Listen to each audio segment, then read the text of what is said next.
Frères et sœurs, madame, monsieur, mes chers amis internautes, bonjour et bienvenue à l'église protestante évangélique Philadelphie. Ici votre bien-aimé, pasteur Célestin Zouga. Je suis dans la joie de partager la parole de Dieu avec vous en ce jour de Pâques où nous célébrons la mort et la résurrection de notre Seigneur et Sauveur Jésus-Christ et aussi le 4e anniversaire de mon ministère pastoral à l'église protestante évangélique Philadelphie, mes bien-aimés. Merci pour votre fidélité à vouloir suivre régulièrement nos programmes d'enseignement en ligne, mes bien-aimés de le Seigneur.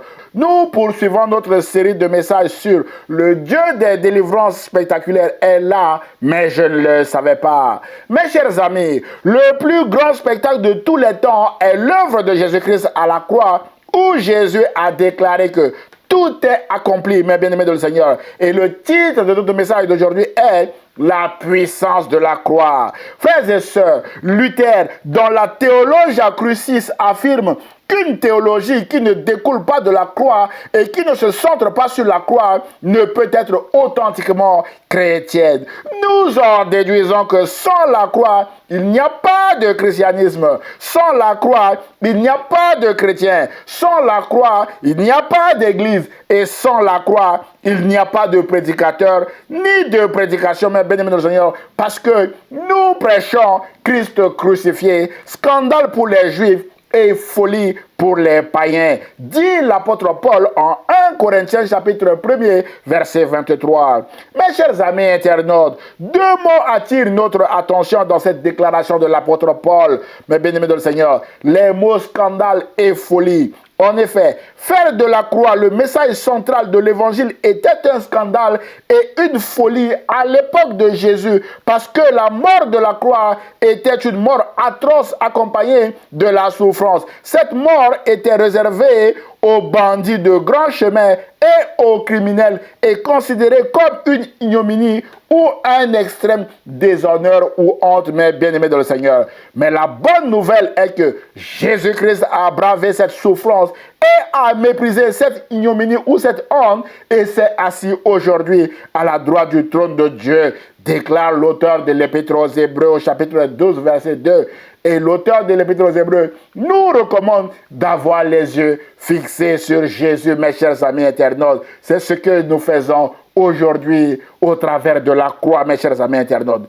Frères et sœurs, la croix qui était une honte ou un déshonneur est devenue le symbole de la victoire du bien sur le mal, car Dieu a retourné le mal de la croix contre le mal en faisant triompher Jésus-Christ de la mort et de toute domination et en le ressuscitant vainqueur. Voilà pourquoi la croix est le message central du christianisme. Malheureusement, la croix a divisé les contemporains de Jésus en deux et la croix nous divise encore aujourd'hui en deux, mes chers amis internautes. D'où notre premier point. La croix nous divise en deux. Les amis de la croix et les ennemis de la croix. Mon frère, ma soeur, quelle est votre identité? Êtes-vous ami ou ennemi de la croix, mes bien-aimés de le Seigneur? Ce sont vos activités qui déterminent si vous êtes ami ou ennemi de la croix, mes chers amis internautes. C'est pourquoi ce message vous interpelle, mes bien-aimés de le Seigneur, et vous invite à vous examiner aujourd'hui même. Frères et sœurs, mes chers amis internautes, depuis le triomphe ou la victoire de Jésus à la croix jusqu'à nos jours, la croix nous divise en deux. Nous avons les amis de la croix qui sont les personnes qui saisissent par la foi l'œuvre rédemptrice de Jésus-Christ à la croix d'une part, et d'autre part, nous avons les ennemis de la croix. Selon l'apôtre Paul dans 2 Corinthiens chapitre 4 verset 4 à 5, mes bien-aimés, les ennemis de la croix sont des incrédules dont le Dieu de ce monde a aveuglé l'intelligence afin qu'ils ne voient pas briller l'éclat que projette l'évangile de la gloire de Christ qui est l'image de Dieu. Et l'apôtre Paul dit, nous ne prêchons pas nous-mêmes, c'est Jésus-Christ le Seigneur que nous prêchons. D'après 2 Corinthiens chapitre 4, verset 4 à 5, mes bien-aimés.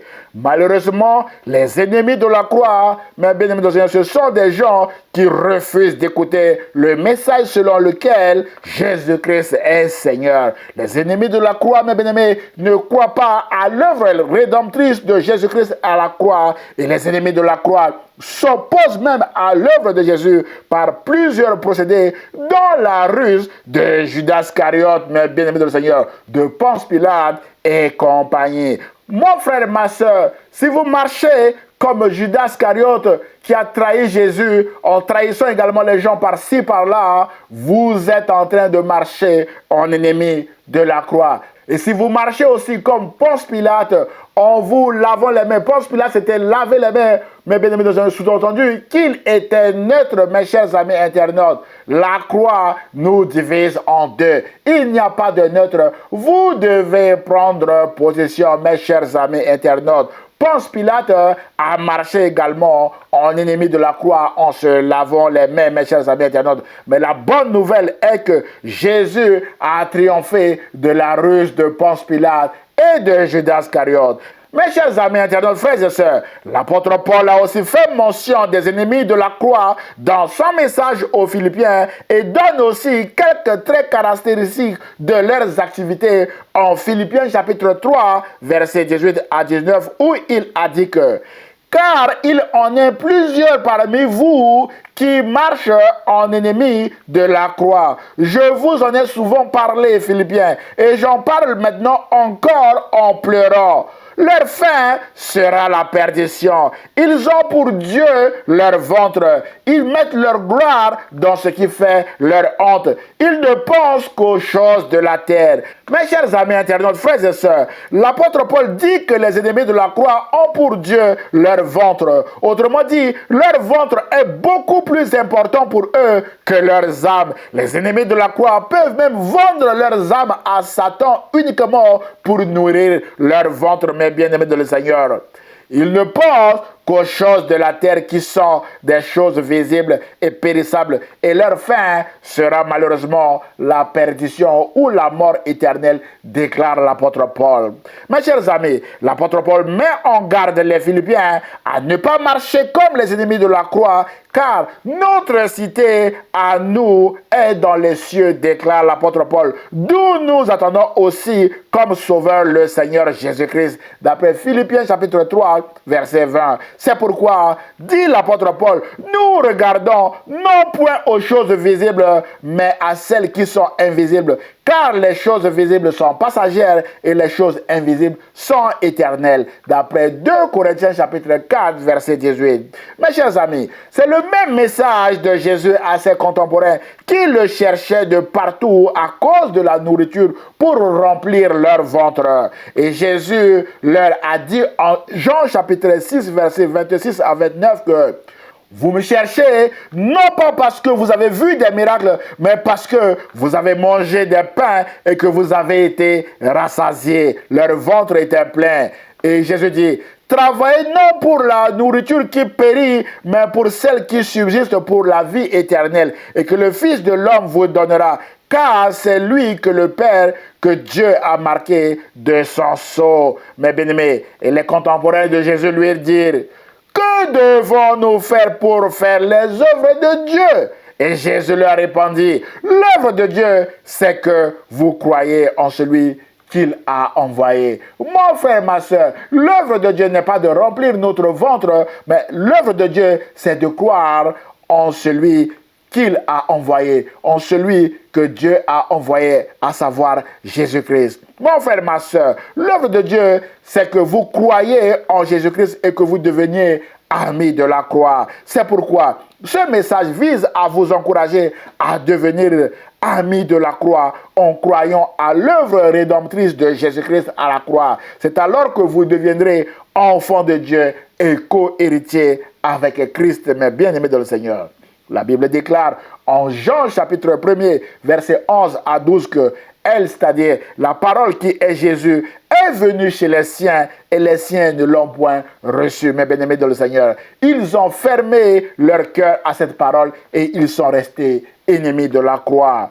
Mais la bonne nouvelle est ceci. Mais à tous ceux qui l'ont reçu, à ceux qui croient en son nom, elle, c'est-à-dire la parole où Jésus a donné le pouvoir de devenir enfant de Dieu. Mes chers amis internautes, frères et sœurs, la croix nous divise en deux et nous divisera éternellement en deux. Ceux qui n'ont pas reçu Jésus-Christ, mais bien-aimés du Seigneur, et ceux qui l'ont reçu, mes chers amis. Et sur le sort éternel des uns et des autres, Jésus a dit, mes chers amis internautes, en Matthieu chapitre 25, que lorsque le Fils de l'homme viendra dans sa gloire, avec tous les anges, il s'assiera sur le trône de sa gloire.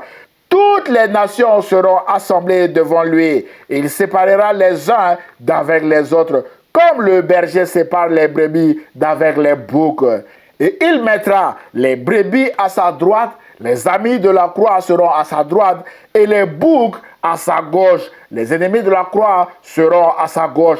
Alors le roi dira à ceux qui seront à sa droite, c'est-à-dire aux amis de la croix, venez, vous qui êtes bénis de mon Père, prenez possession du royaume qui vous a été préparé dès la fondation du monde. Et Jésus donne la liste de ce qu'ils ont fait pour devenir amis de la croix. Je vous invite à lire cette liste-là, mes bien-aimés du Seigneur, en Matthieu chapitre 25, où Jésus a dit, « J'étais malade, vous m'avez soigné. J'avais faim, vous m'avez donné à manger. J'avais soif, vous m'avez donné à boire. » Mon frère, ma soeur, à chaque fois que vous faites ceci à l'un de ces plus petits, c'est à Jésus que vous le faites et vous devenez amis de la croix, mes bien-aimés du Seigneur. Ensuite, il dira à ceux qui seront à sa gauche, c'est-à-dire aux ennemis de la croix, « Retirez-vous de moi, maudits, allez dans le feu éternel qui a été préparé pour le diable et pour ses anges. » Mon frère, ma soeur, il y aura le feu éternel. Voilà la triste fin des ennemis de la croix. C'est pourquoi ce message vous encourage à devenir amis de la croix avant qu'il ne soit trop tard. Car il y a une puissance salvatrice dans l'œuvre de Jésus-Christ à la croix. C'est ce que nous allons voir maintenant dans le deuxième point de ce message. Point numéro 2, la croix est une puissance salvatrice, mes bien-aimés du Seigneur, ou encore la croix sauve. Frères et sœurs, mes chers amis internautes, l'apôtre Paul déclare que la prédication de la croix est une folie pour ceux qui périssent, c'est-à-dire les ennemis de la croix. Mais pour nous qui sommes sauvés, c'est-à-dire pour les amis de la croix, elle est une puissance de Dieu. Mes chers amis internautes, d'après 1 Corinthiens chapitre 1er, verset 18. Mon frère, ma soeur, il y a une puissance qui sauve dans l'œuvre de Jésus-Christ à la croix. Mes bien-aimés, en effet, en lisant le livre de la Genèse chapitre 3, nous apprenons que Adam et Ève ont désobéi à Dieu en mangeant le fruit de l'arbre de la connaissance du bien et du mal. En conséquence, ils ont été chassés du jardin d'Éden et donc de la présence de Dieu. Une petite histoire, mes bien-aimés du Seigneur, du péché. Nous sommes les descendants d'Adam et Ève, d'où que nous venions, mes chers amis. La Bible déclare en Romains chapitre 3, verset 23 que tous ont péché et sont privés de la gloire de Dieu. Mon frère, ma soeur, nous sommes tous des pécheurs privés de la gloire de Dieu. Cette privation de la gloire de Dieu et de la présence de Dieu est aussi synonyme d'une mort éternelle, mes bien-aimés dans le Seigneur. C'est pourquoi l'apôtre Paul déclare que nous étions morts par nos offenses, d'après Éphésiens chapitre 2, verset 5. Mais la bonne nouvelle est que Jésus a été jugé et crucifié à notre place. Et le sang de Jésus purifie de tout péché ou de toute iniquité, d'après 1 Jean chapitre 1er, verset 7, mes chers amis internautes. Et ce, par pure grâce, mes bien-aimés du Seigneur, si nous acceptons l'œuvre de Jésus-Christ à la croix, mes chers amis internautes. Et dans cette grâce, le sang de Jésus-Christ a coulé. C'est pourquoi l'apôtre Paul dit en Éphésiens chapitre 2, verset 8 que, en effet, c'est par la grâce que vous êtes sauvés par le moyen de la foi. Et cela ne vient pas de vous, c'est le don de Dieu, mes chers amis internautes. Mon frère, ma soeur, Dieu veut que vous soyez sauvés afin d'échapper à son jugement. Et le seul moyen pour vous d'accéder à ce salut ou d'être sauvé est la foi en Jésus-Christ. Autrement dit, le salut passe par l'acceptation de l'œuvre de Jésus-Christ à la croix. L'apôtre Jean, qui était aussi témoin oculaire de la crucifixion et de la résurrection de Jésus, dit à la fin de son évangile, en Jean chapitre 20, verset 31, que « Mais ces choses ont été écrites afin que vous croyiez que Jésus-Christ est le Christ, le Fils de Dieu, et qu'en croyant, vous ayez la vie en son nom. » On souligne la vie en son nom. Mon frère, ma soeur, c'est en croyant en Jésus-Christ que vous aurez la vie éternelle. Et ce, peu importe d'où que vous veniez, car la Bible déclare en Apocalypse chapitre 5, verset 9, mes bien-aimés, que Jésus a racheté pour Dieu par son sang des hommes et des femmes aussi, de toute tribu, de toute langue, de tout peuple et de toute nation. Mon frère, ma soeur, vous êtes des rachetés de Dieu. Vous êtes rachetés pour Dieu par le sang de Jésus, quel que soit votre arrière-plan social, si vous acceptez Jésus-Christ comme votre Seigneur et votre Sauveur. C'est pourquoi l'apôtre Paul vous encourage, si vous venez d'accepter Jésus-Christ, à exprimer votre reconnaissance à Dieu, comme il est écrit en Colossiens chapitre 1, versets 12 à 14, que vous exprimerez votre reconnaissance au Père qui nous a rendus capables de prendre part à l'héritage des saints dans la lumière. Il nous a délivrés de la puissance des ténèbres et nous a transportés dans le royaume de son Fils bien-aimé, en qui nous sommes rachetés, pardonnés de nos péchés. Waouh! Mon frère, ma soeur, nous sommes rachetés, pardonnés, purifiés de toutes nos iniquités et nous sommes réconciliés avec Dieu grâce à l'œuvre de Jésus-Christ à la croix. Voilà la bonne nouvelle de la puissance de la croix pour laquelle nous sommes reconnaissants encore et encore à Jésus-Christ. Mon frère, ma soeur, peut-être que vous n'avez pas encore accepté Jésus-Christ comme votre Seigneur et Sauveur. Ce message vous encourage à le faire aujourd'hui. N'attendez pas demain, mes chers amis, parce que personne ne sait ce qui pourra arriver demain. Mais bien aimé, acceptez Jésus-Christ aujourd'hui. C'est alors que vous serez réconciliés avec Dieu et que vous vivrez aussi pleinement dans sa présence, dans ce royaume de lumière, comme co-héritier de Christ afin de profiter de ses bénédictions. Mon frère, ma soeur, nous avons vu que la croix nous divise en deux. D'une part, les amis de la croix et les ennemis de la croix, mes bien-aimés. Et nos destinations également ne sont pas les mêmes selon que nous sommes amis ou ennemis de la croix. Les amis de la croix, mes bien-aimés de le Seigneur, vivront éternellement avec Jésus-Christ et la destination finale des ennemis de la croix est la perdition, déclare l'apôtre Paul. C'est pourquoi, peut-être que mon frère, ma soeur, vous marchez encore en ennemi de la croix, notez que le sang de Jésus purifie de tout péché. Et ce message vous encourage à demander pardon à Dieu, à invoquer le sang de Jésus sur vous et à devenir amis de la croix et surtout à prendre l'engagement de marcher désormais selon les enseignements de Jésus, de vivre désormais selon les enseignements de Jésus. C'est alors que Dieu va se révéler à vous à travers Jésus-Christ, son Fils, encore et encore, car Jésus vit au siècle des siècles. C'est ce que nous allons voir maintenant dans le troisième et dernier point de ce message. Point numéro 3, la croix est une puissance révélatrice, mais bien-aimé de le Seigneur. Dieu s'est révélé à nous à travers l'œuvre de Jésus-Christ à la croix. Mon frère, ma soeur, la plus grande révélation de Dieu au monde était la résurrection de Jésus. La Bible déclare en Luc chapitre 24, versets 1 à 7 que le premier jour de la semaine, les femmes se rendirent au sépulcre de grand matin portant les aromates qu'elles avaient préparés. Elles trouvèrent que la pierre avait été roulée devant le sépulcre. Et étant entrées, elles ne trouvèrent pas le corps du Seigneur Jésus.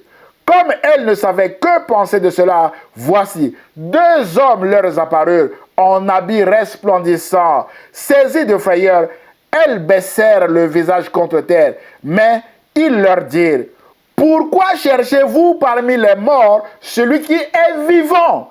Il n'est point ici, mais il est ressuscité. Souvenez-vous de quelle manière il vous a parlé lorsqu'il était encore en Galilée et qu'il disait, Il faut que le Fils de l'homme soit livré entre les mains des pécheurs et qu'il soit crucifié et qu'il ressuscite le troisième jour. Et les femmes se souvinrent des paroles de Jésus. Mes chers amis, la mort de la croix n'a pas retenu Jésus, mes bien-aimés de le Seigneur. En effet, Dieu a utilisé cette mort de la croix pour révéler toute sa puissance au monde au travers de la résurrection de Jésus, faisant ainsi de ce jour un jour spécial de la victoire du bien sur le mal, de la victoire de la lumière sur les ténèbres, de la victoire, mes chers amis internautes, de la vie sur la mort, mes chers amis internautes. La Bible déclare en Éphésiens chapitre 1er, versets 20 à 23 que Dieu a déployé l'infinie grandeur de sa puissance en Christ, en le ressuscitant des morts et en le faisant asseoir à sa droite dans les lieux célestes, au-dessus de toute domination, de toute autorité, de toute puissance, de toute dignité et de tout nom qui peut se nommer, non seulement dans le siècle présent, mais encore dans le siècle à venir.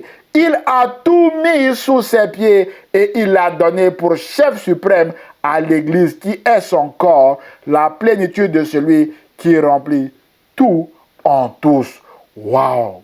Mon frère, ma soeur, en réponse au mal de la croix, Dieu a déployé l'infinie grandeur de sa puissance lors de la résurrection de Jésus-Christ pour se révéler au monde entier que Jésus-Christ est son Fils unique, que Jésus-Christ est Seigneur, que Jésus-Christ est au-dessus de toute domination, de toute autorité, de toute puissance, mes bien-aimés, que Jésus-Christ est chef suprême de l'Église et qu'il est Dieu dans les lieux célestes. C'est pourquoi l'apôtre Paul dit aux Corinthiens que nous prêchons Christ crucifié, mes chers amis internautes, et ressuscité. Et l'apôtre Paul recommande aux Philippiens que ayez en vous les sentiments qui étaient en Jésus-Christ, lequel existant en forme de Dieu n'a point regardé comme une proie à arracher d'être égal à Dieu, mais s'est dépouillé lui-même en prenant une forme de serviteur, en devenant semblable aux hommes et ayant paru comme un simple homme.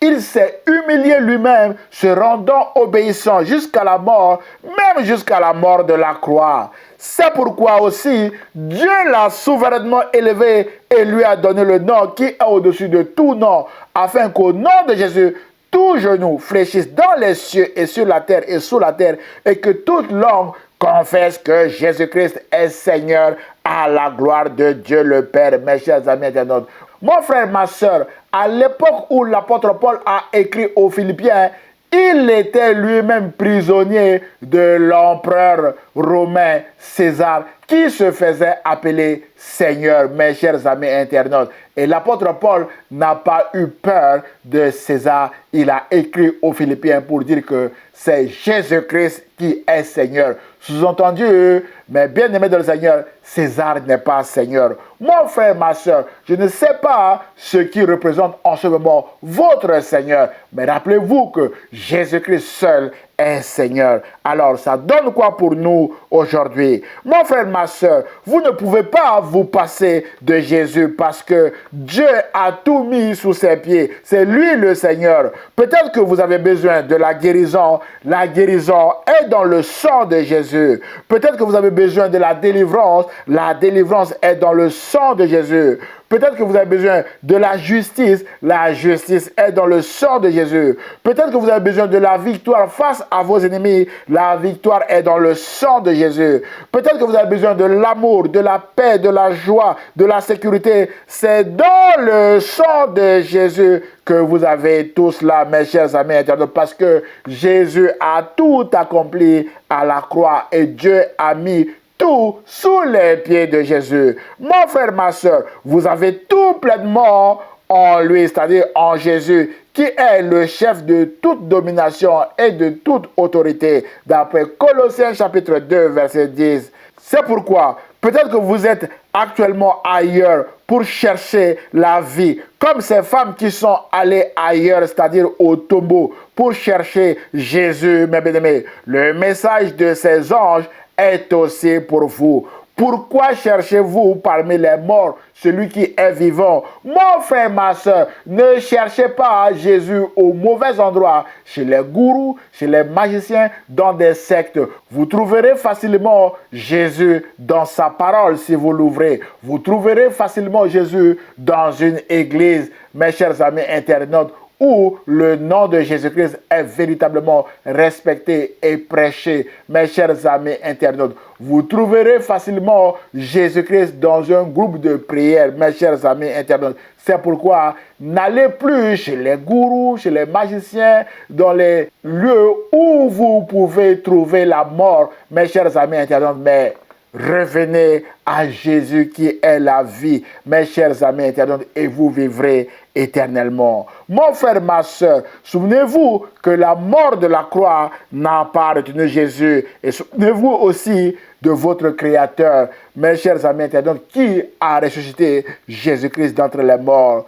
Peut-être que vous êtes bloqué quelque part, mes bien-aimés Seigneur, comme Jésus était bloqué pendant 2 jours dans ce tombeau. Dieu veut aussi déployer cette puissance pour vous libérer, mes chers amis internautes. Aujourd'hui, c'est votre victoire. Aujourd'hui, c'est votre 3e jour également, mes chers amis internautes, où vous avez la victoire, comme Jésus a eu la victoire également au 3e jour, mes chers amis internautes. Pour cela, vous devez passer par Jésus parce que Dieu a tout mis sous ses pieds. C'est Jésus qui ressuscitera tout ce qui est mort en vous. C'est Jésus qui vous remplacera tout ce que vous avez perdu et vous témoignerez de la grandeur de Dieu, mes chers amis internautes.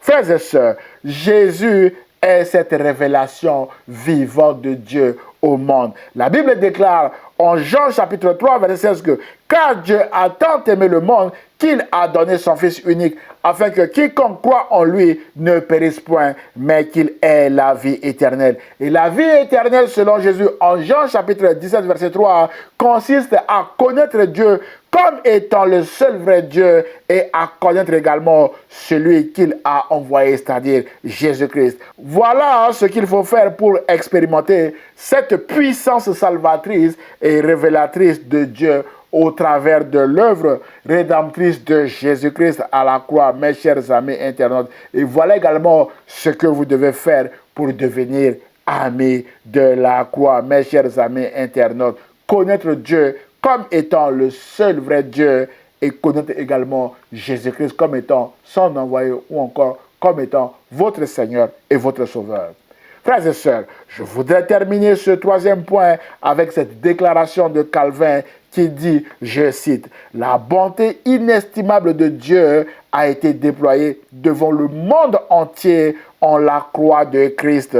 Nous apercevons un triomphe plus que magnifique qui est caché aux méchants. » Mon frère, ma sœur, la croix est une bonté inestimable, mais bien-aimé dans le Seigneur. Celui qui accepte cette bonté qui vient de Dieu devient ami de la croix. Malheureusement, celui qui rejette cette bonté, mais bien-aimé dans le Seigneur, est ennemi de la croix. Et ce message vous encourage à devenir ami de la croix si vous êtes actuellement ennemi de la croix, mes chers amis internautes.